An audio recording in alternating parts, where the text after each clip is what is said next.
La plantation Thompson s'étendait sur plus de 300 hectares en Louisiane.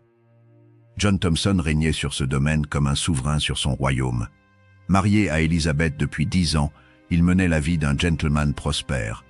Ses champs de coton produisaient des récoltes abondantes, ses affaires florissaient. Pourtant, quelque chose manquait à son mariage. Elizabeth ne lui avait jamais donné d'enfant. C'est dans ce vide qu'est entrée Nala. Elle avait 19 ans quand Thompson a posé les yeux sur elle pour la première fois. Nouvelle acquisition, arrivée d'une plantation voisine, sa beauté frappait immédiatement. Peau d'ébène, regard intelligent, démarche gracieuse. Thompson s'est approché d'elle un soir de juin 1838, alors qu'elle revenait des champs. Ce qui a commencé comme un abus de pouvoir s'est transformé en quelque chose de plus complexe.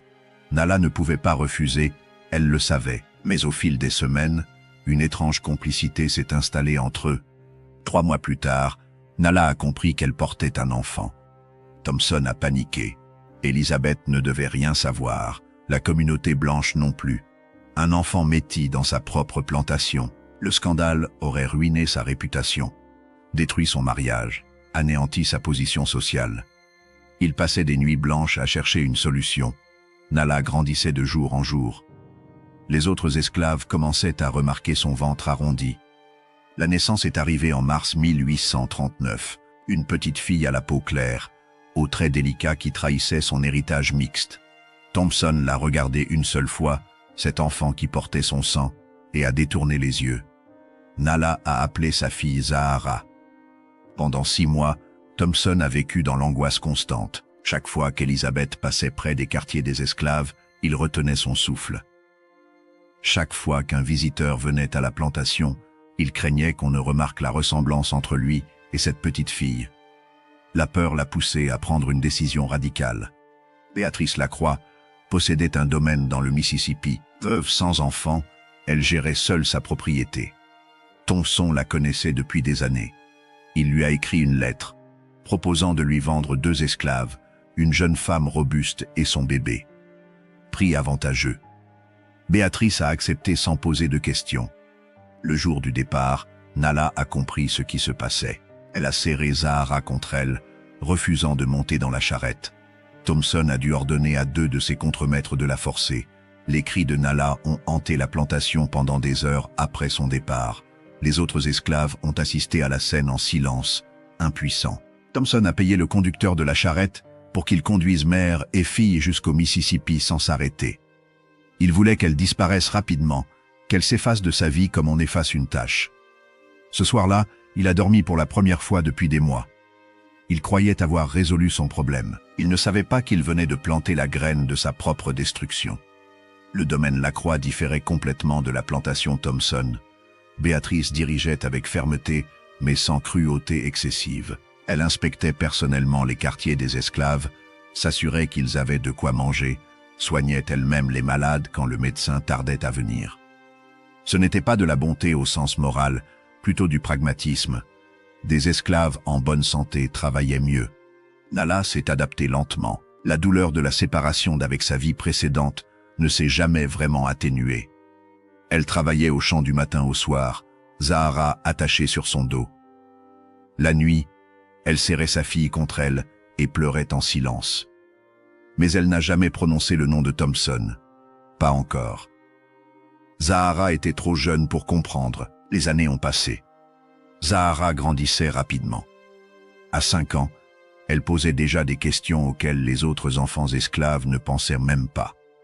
Elle observait tout, retenait tout. Béatrice l'a remarqué un jour de printemps. La petite fille ramassait des fleurs et les arrangeait par couleur et par taille. Un comportement inhabituel pour une enfant de cet âge.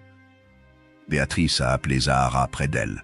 Elle lui a tendu un livre illustré et lui a demandé de décrire ce qu'elle voyait.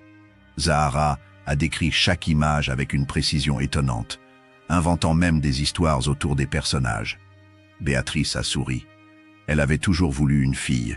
À partir de ce jour, Béatrice a fait venir Zahara à la grande maison une fois par semaine. Elle lui apprenait l'alphabet, puis la lecture. Zahara absorbait tout comme une éponge. En 6 mois, elle lisait mieux que certains adultes blancs. Béatrice, fascinée par cette intelligence rare, a augmenté les leçons, 2 fois par semaine, puis 3, puis presque tous les jours. Nala assistait à cette transformation avec des sentiments mêlés. D'un côté, elle était fière de voir sa fille s'élever. De l'autre, elle craignait que cette éducation ne la rende malheureuse. Une esclave éduquée restait une esclave. Le savoir sans la liberté était une torture supplémentaire. Mais elle gardait toujours son secret. Thompson, la plantation en Louisiane, la véritable identité du père de Zahara. Elle attendait le bon moment. L'hiver 1851 est arrivé plus froid que d'habitude. Nala a commencé à tousser en novembre, une toux sèche qui ne passait pas. En décembre, elle crachait du sang. Le médecin est venu, a secoué la tête. Tuberculose. Il ne pouvait rien faire. Nala a compris qu'elle allait mourir. Elle avait 32 ans. Février 1851.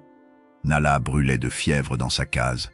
Zahara, 12 ans maintenant, ne quittait plus son chevet. Béatrice avait autorisé l'enfant à rester auprès de sa mère au lieu de venir à la grande maison pour ses leçons. Une nuit, Nala a appelé sa fille d'une voix faible. Zahara s'est penchée pour l'entendre. « Il faut que je te parle de ton père. » Zahara s'est redressée. Sa mère n'avait jamais mentionné son père auparavant. Quand elle posait la question, Nala détournait les yeux et changeait de sujet. Nala a commencé son récit. Elle a tout raconté, la plantation Thompson en Louisiane, John Thompson lui-même, leur liaison, la grossesse, la panique de Thompson, la vente précipitée. Chaque détail, le nom complet de son père, la description de la plantation, les centaines d'hectares de coton, la grande maison blanche avec ses colonnes, même le nombre approximatif d'esclaves. Zahara écoutait sans l'interrompre. Son visage ne trahissait aucune émotion, mais ses mains tremblèrent en l'air, légèrement. « Il nous a vendus comme du bétail », a continué Nala entre deux quintes de tout. « Pour protéger sa réputation, pour que sa femme ne découvre jamais ton existence. Tu n'étais qu'un bébé. Il t'a regardé une seule fois et t'a rejeté. » Elle a saisi la main de Zahara avec une force surprenante pour quelqu'un dans son état. « Tu es intelligente. Madame Béatrice t'apprend ce que les filles blanches apprennent. Tu sais lire, écrire, calculer. Tu parles comme eux. Un jour, tu seras libre, je le sens. Et quand ce jour viendra, souviens-toi de John Thompson. Souviens-toi de ce qu'il nous a fait. » Zahara a hoché la tête lentement. Ses larmes coulaient silencieusement sur ses joues. « Je ne l'oublierai jamais, maman. Je te le promets. » Nala a souri faiblement. Elle a fermé les yeux et n'a plus parlé. 3 jours plus tard, elle s'est éteinte dans son sommeil. On l'a enterrée dans le cimetière des esclaves, une simple croix de bois marquant sa tombe. Zahara est restée debout devant cette tombe pendant des heures après l'enterrement. Les autres esclaves sont partis un à un. Seule Aminata, une vieille femme qui avait connu Nala depuis son arrivée, est restée avec elle. « Ta mère était forte », a dit Aminata. Elle a survécu à ce que beaucoup n'auraient pas supporté. Elle n'aurait pas dû avoir à survivre, a répondu Zahara d'une voix froide. Elle aurait dû vivre. Aminata a regardé la jeune fille avec inquiétude. Quelque chose avait changé dans son regard. Une dureté nouvelle. Une détermination qui n'existait pas auparavant. Après la mort de Nala, Béatrice a pris Zahara complètement sous son aile. La jeune fille ne travaillait plus au champ. Elle vivait désormais à la grande maison, occupant une petite chambre près des domestiques. Béatrice lui enseignait tout. La littérature française, l'arithmétique avancée, la géographie, l'histoire, même le piano et la broderie. Zahara apprenait avec une concentration féroce. Elle ne parlait presque jamais de sa mère, mais Béatrice voyait bien que son élève canalisait son chagrin dans les études. À 14 ans, Zahara parlait français mieux que la plupart des dames de la haute société. À 16 ans, elle gérait les comptes du domaine sous la supervision de Béatrice. Les voisins s'étonnaient. Une mulâtre éduquée, qui parlait comme une lady, qui portait de belles robes. Certains trouvaient cela choquant. Béatrice ignorait leurs remarques. Elle n'avait jamais eu d'enfant. Zahara comblait ce vide. En 1856, Béatrice est tombée malade. Une fièvre qui ne passait pas, Le médecin a diagnostiqué une infection des poumons. Elle s'est affaiblie rapidement. À 58 ans, son corps ne luttait plus aussi bien qu'avant. Elle a appelé son notaire en novembre 1856. Zahara avait 17 ans. Béatrice a dicté son testament. Une partie de sa fortune irait à des cousins éloignés en France, mais la majorité, incluant le domaine principal et une somme substantielle, reviendrait à Zahara. Le notaire a protesté. C'était irrégulier. Léguer une fortune à une esclave. Béatrice l'a coupé sèchement. Zahara n'est plus esclave. Je l'affranchis par ce document. Elle recevra ses papiers d'affranchissement en même temps que cet héritage. Le notaire a rédigé les documents en grognant. Béatrice les a signés d'une main tremblante. Elle est morte 3 semaines plus tard, en décembre 1856. Les cousins français ont contesté le testament. Le procès a duré 6 mois.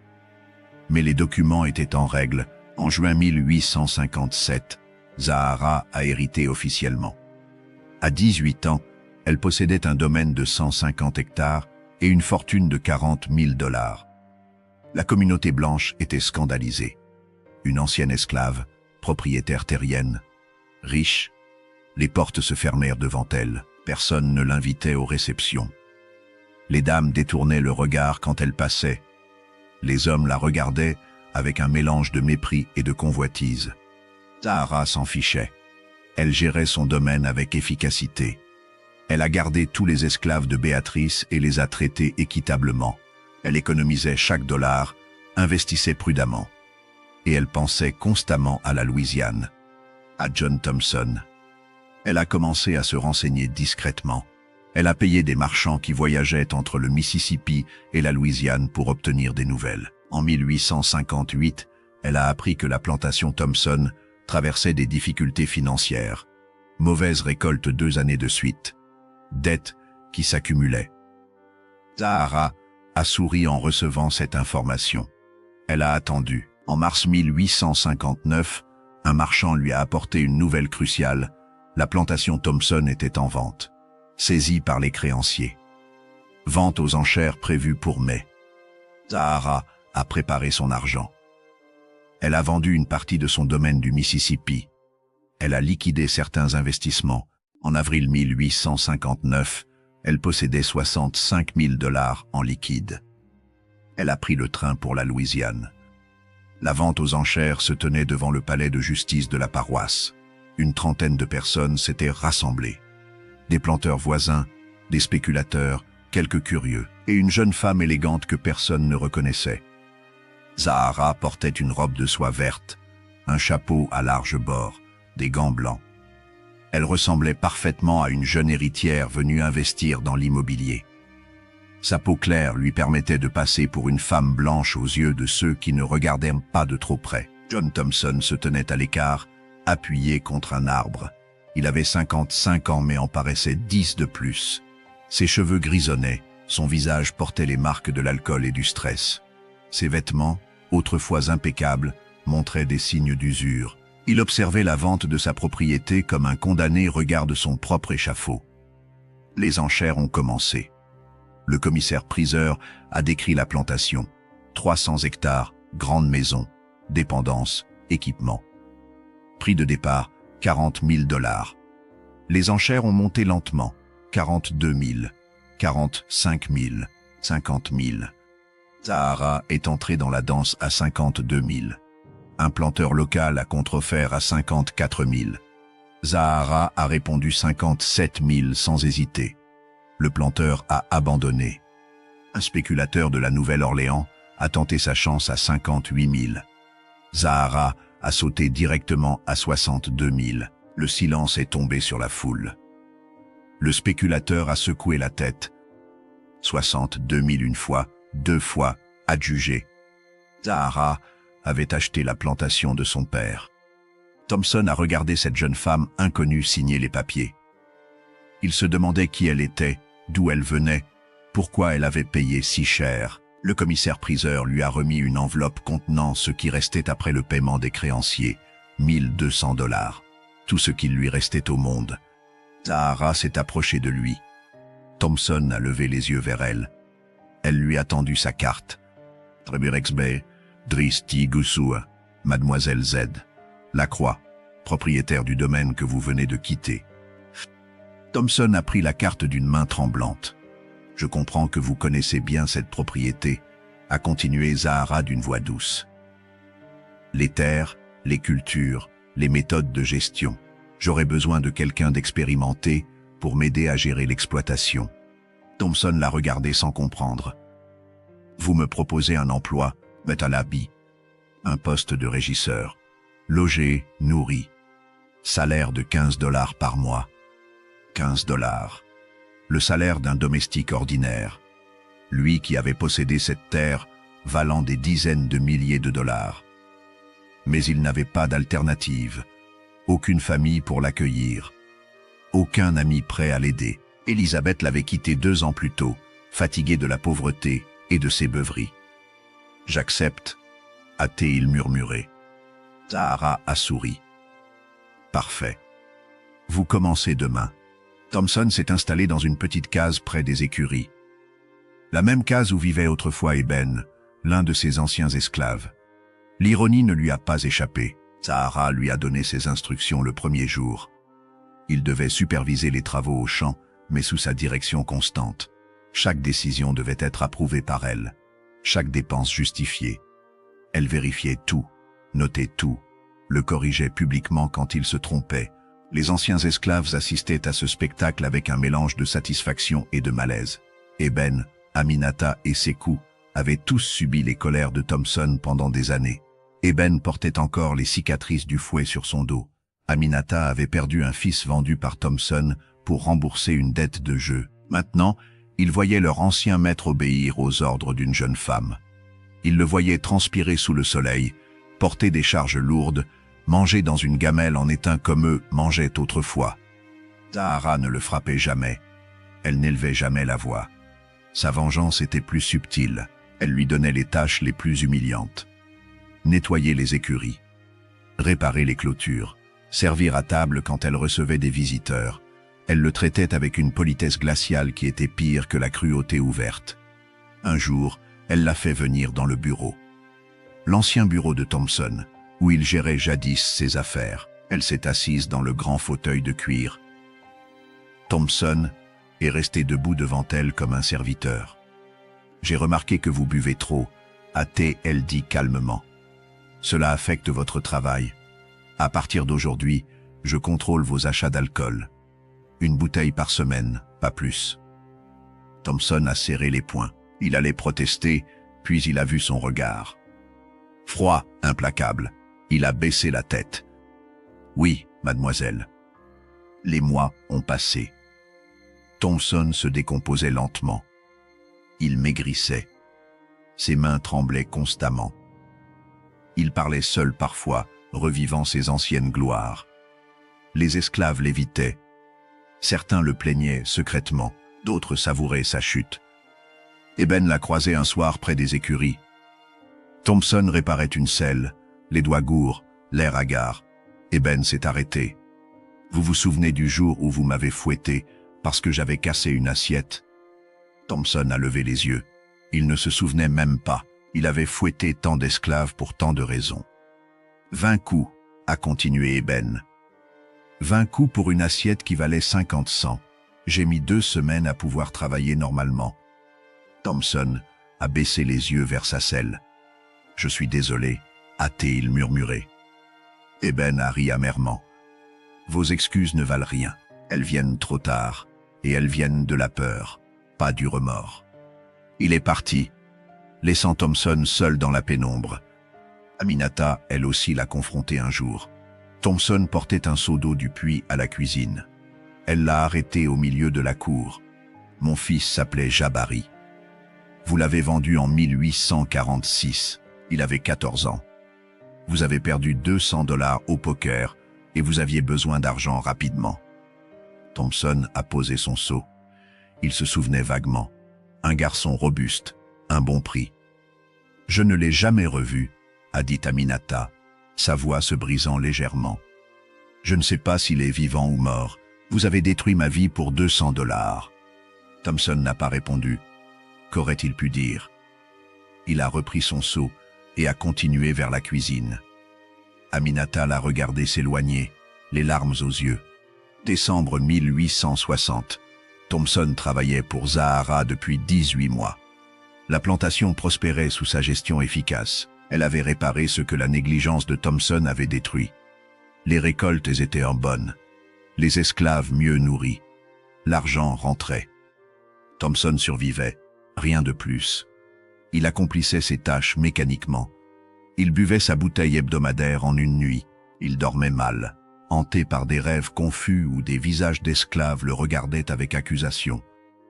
Un soir, Zahara l'a convoqué au bureau. Il est entré, s'attendant à de nouvelles instructions. Elle était assise dans le fauteuil, une lampe à huile éclairant son visage. Elle tenait une vieille photographie. « Fermez la porte et asseyez-vous. » Thompson a obéi, surpris. Elle ne l'avait jamais invité à s'asseoir auparavant. Il s'est installé sur une chaise en bois, face à elle. Zahara l'a regardé longuement en silence. Puis elle a posé la photographie sur le bureau, tournée vers lui. C'était un daguerréotype de Béatrice Lacroix. « Vous reconnaissez cette femme, laquelle ?» Thompson a plissé les yeux. Non, il ne la reconnaissait pas. C'était Béatrice Lacroix, propriétaire d'un domaine dans le Mississippi. Vous lui avez vendu 2 esclaves en 1839. Le sang de Thompson s'est glacé. 1839. Il se souvenait. Nala et le bébé. Zahara a continué, sa voix toujours calme, mais avec une intensité nouvelle. Une jeune femme nommée Nala et un bébé de 6 mois. Une petite fille que vous avez regardée une seule fois avant de la vendre pour effacer votre erreur. Thompson s'est levé brusquement, renversant sa chaise. Non, ce n'est pas possible. Zahara s'est levée également. Elle a retiré ses gants lentement, révélant ses mains. Des mains qu'il n'avait jamais vraiment regardées auparavant. Je suis Zahara, fille de Nala, que vous avez vendue. Votre fille que vous avez rejetée. Thompson a reculé jusqu'au mur. Son visage était devenu cendreux. Il secouait la tête, refusant d'accepter cette réalité. Ma mère est morte en 1851, a continué Zahara d'une voix qui tremblait maintenant légèrement. Sur son lit de mort, elle m'a tout raconté. Votre nom, cette plantation. Comment vous nous avez abandonnés pour protéger votre réputation. Elle s'est avancée vers lui. Madame Béatrice m'a recueilli. Elle m'a éduqué. Elle m'a donné ce que vous m'avez refusé, une chance. Quand elle est morte, elle m'a laissé sa fortune. Et j'ai utilisé cet argent pour racheter votre plantation. Thompson s'est effondré contre le mur, glissant jusqu'au sol. Il pleurait maintenant, des sanglots secs et douloureux. Je ne savais pas, je ne voulais pas, j'avais peur. Vous aviez peur? La voix de Zahara s'est durcie. Vous aviez peur de perdre votre confort, votre statut social. Alors vous avez vendu votre propre chair et votre propre sang. Vous nous avez condamnés à l'esclavage pour sauver votre mariage sans enfant. Elle s'est agenouillée devant lui, le forçant à la regarder. Pendant 18 mois, vous avez obéi à mes ordres. Vous avez nettoyé mes écuries. Vous avez servi à ma table. Vous avez vécu dans la pauvreté et l'humiliation. Et vous ne saviez même pas que c'était votre propre fille qui vous infligeait tout cela. Thompson la regardait à travers ses larmes. Il voyait maintenant la ressemblance, ses yeux, la forme de son visage. Comment avait-il pu être aussi aveugle? « Tuez-moi », a-t-il murmuré. « Je mérite de mourir. » Zahara s'est relevée. Elle l'a regardé de haut, cet homme brisé qui était son père. « Vous tuer? Ce serait trop facile. La mort mettrait fin à votre souffrance. Non, vous allez vivre. Vous allez continuer à travailler pour moi. Chaque matin, quand vous vous réveillerez dans cette case d'esclaves, vous vous souviendrez de ce que vous avez fait. Chaque soir, avant de vous endormir, vous penserez à ma mère morte de tuberculose dans une plantation étrangère. Wow. Elle est retournée s'asseoir dans le fauteuil. Vous avez détruit 2 vies par lâcheté. Vous vivrez avec ce poids jusqu'à votre dernier souffle. C'est ma vengeance. Thompson est resté par terre, prostré. Après un long moment, il s'est relevé péniblement. Il a marché vers la porte comme un automate. Avant de sortir, il s'est retourné une dernière fois. « Je suis désolé. » Zahara n'a pas répondu. Elle a simplement détourné le regard. Thompson est sorti dans la nuit froide de décembre. Les jours suivants, Thompson est devenu un fantôme. Il accomplissait ses tâches sans parler. Il ne mangeait presque plus. Les esclaves ont remarqué le changement, mais n'ont pas compris sa cause. Seul Eben, qui avait l'oreille fine, avait entendu une partie de la conversation cette nuit-là. Il a partagé l'information avec Aminata et Sekou. Les 3 anciens esclaves se sont réunis une nuit dans la case d'Eben. « Elle est sa fille ?» a répété Aminata, incrédule. La maîtresse est la fille de Thompson. Eben a hoché la tête. Qu'il a vendue quand elle était bébé, avec sa mère. Sekou a sifflé doucement. Pas étonnant qu'elle le traite comme elle le fait. Elle venge sa mère. Aminata a réfléchi un long moment. C'est de la justice, alors. Une justice terrible, mais de la justice quand même. Vois. Zahara, elle, continuait à gérer la plantation avec la même efficacité. Mais quelque chose avait changé en elle aussi après cette révélation. La satisfaction qu'elle espérait ressentir ne venait pas. La vengeance avait un goût amer. Elle observait Thompson décliner jour après jour. Il maigrissait dangereusement. Ses mains tremblaient tellement qu'il pouvait à peine tenir les outils. Un matin de janvier 1861, il s'est effondré en portant du bois. Eben l'a trouvé inconscient et l'a porté jusqu'à sa case. Zahara a appelé le médecin. Le diagnostic était sombre. Malnutrition, épuisement. Probablement le début d'une maladie du foie liée à l'alcool. Thompson allait mourir bientôt si rien ne changeait. Cette nuit-là, Zahara n'a pas dormi. Elle est restée dans le bureau, fixant le portrait de Béatrice accroché au mur. Qu'aurait fait Béatrice à sa place? Elle qui avait montré de la bonté à une esclave et son bébé. Elle qui avait donné une chance à Zahara. Le lendemain matin, Zahara est entrée dans la case de Thompson. Il était allongé sur sa paillasse, les yeux fermés. Elle s'est assise sur une chaise bancale, près du lit. « Je vais faire venir le médecin régulièrement. Vous allez manger correctement. Vous ne travaillerez plus au champ. » Thompson a ouvert les yeux. Il l'a regardé sans comprendre. « Pourquoi ?» Zahara a pris une profonde inspiration. « Parce que ma mère, malgré tout ce que vous lui avez fait, ne vous a jamais maudit. Elle m'a raconté votre histoire sans haine dans la voix. Juste de la tristesse. Elle aurait voulu que vous reconnaissiez votre erreur, pas que vous en mouriez. Elle s'est levée. Vous allez vivre, mais vous allez aussi réparer ce qui peut l'être. Vous allez apprendre aux enfants des esclaves à lire et écrire. Vous allez leur donner ce que vous m'avez refusé, une éducation. » Thompson a fermé les yeux. Des larmes coulaient sur ses joues creuses. « Je ne mérite pas votre pitié. »« Ce n'est pas de la pitié, » a répondu Zahara. « C'est une chance de racheter une infime partie de vos fautes. Prenez-la ou refusez-la. Le choix vous appartient. » Elle est sortie sans attendre sa réponse. Thompson a passé 3 jours à réfléchir. Le médecin venait quotidiennement. On lui apportait de la nourriture correcte. Il reprenait lentement des forces. Le 4e jour, il est sorti de sa case et s'est dirigé vers la grande maison. Zahara l'a reçu dans le bureau. Thompson se tenait debout devant elle, plus droit qu'il ne l'avait été depuis des mois.